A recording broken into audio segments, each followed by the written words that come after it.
A cash bond of $25,000 has been set for the man charged in a deadly alleyway crash. Kelton Snelligan making his initial appearance in court today, facing multiple felonies and misdemeanors for the crash that killed 2 people and injured 4 others, including himself.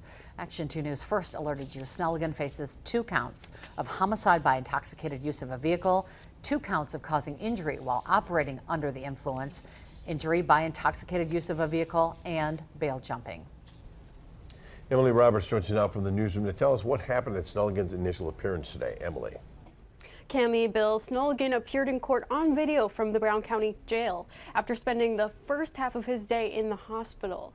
As we've reported, the crash happened at the Quick Trip on the 2200 block of South Webster Avenue last Friday.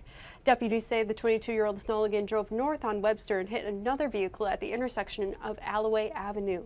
The other driver and one of Snelligan's passengers were killed. In court, both the state and defense spoke about the allegation Snelligan was driving under the influence of alcohol. His defense arguing the criminal complaint was filed prematurely because it lacks blood alcohol test results. The state responding by saying deputies could smell alcohol on Snelligan's breath.